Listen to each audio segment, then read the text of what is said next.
media sosial agar selalu mengingat kepada Sang Pencipta. Oleh karena itu, di dalam melakukan dua hal tersebut juga perlu diperhatikan terkait dalam adab membaca Al-Quran dan berdoa. Adab membaca Al-Quran yaitu yang pertama, membersihkan mulut.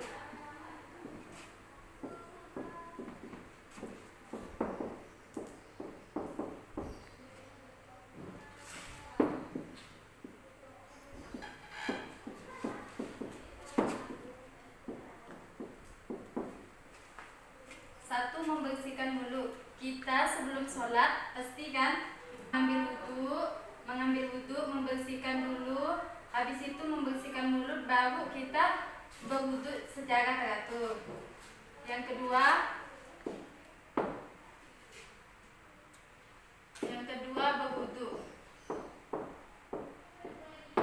Berwudhu sebagaimana caranya, kan pasti tahu kan berwudhu. Pasti yang pertama adalah muka. Muka selesai itu pasti tangan. Dan sesuai itu pasti tahulah. Yang ketiga, menghadap kiblat.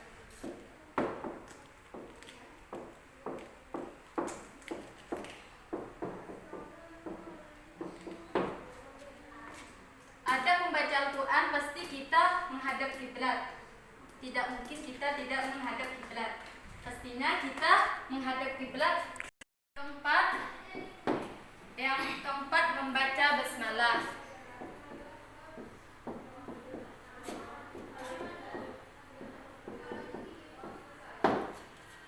Setiap kita memulai apapun pasti membaca basmalah agar kita tahu membaca basmalah. Yang kelima, merenungkan maknanya.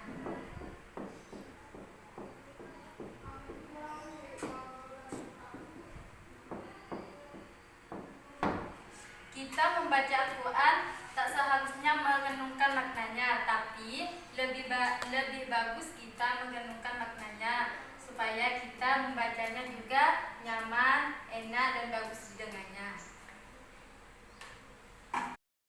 Saya akan melanjutkan tentang adab berdoa.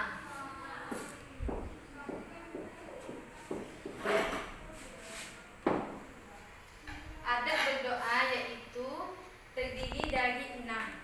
1. Berdoa dengan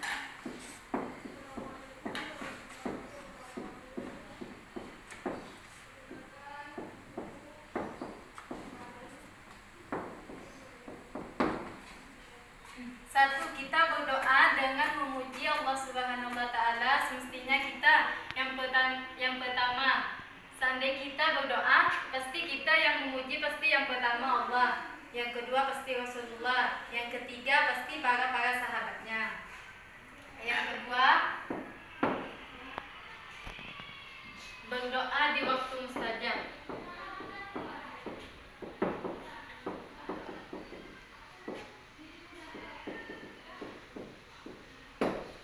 Yang kedua, berdoa di waktu mustajab. Kenapa dinamakan berdoa di waktu mustajab? Karena di setiap doa pasti ada waktu-waktu yang mustajab, yaitu waktu malam Jumat. Yang kedua, Idul Fitri. Yang ketiga, waktu mustajab ialah ada waktu-waktunya kita berdoa dalam mustajab, yaitu di bulan Idul Fitri, di malam hari Jumat. Yang ketiga, di bulan Ramadan, dan yang keempat di waktu sepertiga malam, yaitu tahajud. Berdoa menghadap kiblat.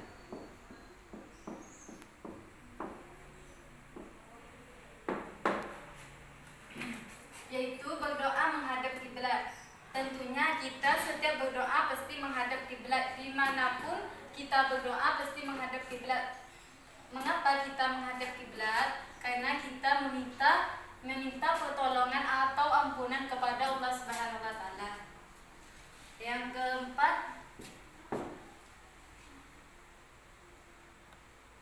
melemah lembutkan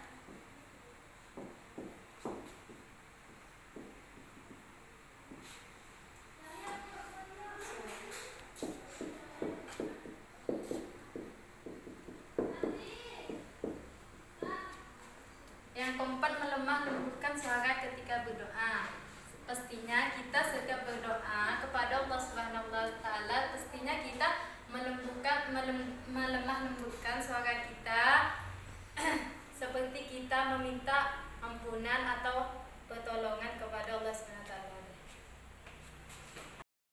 Penjelasan Ibu sampai di sini, apakah ada yang ingin ditanyakan atau kurang paham? Ada Bu, yang mana? Yang nomor 3, berdoa menghadap kiblat. Kalau berdoa itu tidak menghadap kiblat itu boleh tidak sih? Sebenarnya sih berdoa menghadap kiblat boleh kita. Apa tak menghadap kiblat itu boleh, tapi ini kan adab, seharusnya kita tuh menghadap kiblat. Cuma kita mengikuti adabnya berdoa. Sampai di sini paham? Paham Bu. Baiklah. Dari kesimpulan, adab membaca Al-Quran dan berdoa ialah agar dapat memperoleh arti dan manfaatnya. Maka orang dalam membaca Al-Quran dan berdoa dianjurkan untuk menjaga adab, lahir dan amalan demi untuk kebaikan ke depannya nanti. Baiklah, cukup sampai di sini. Ibu akan akhiri. Assalamualaikum warahmatullahi wabarakatuh. Waalaikumsalam warahmatullahi wabarakatuh.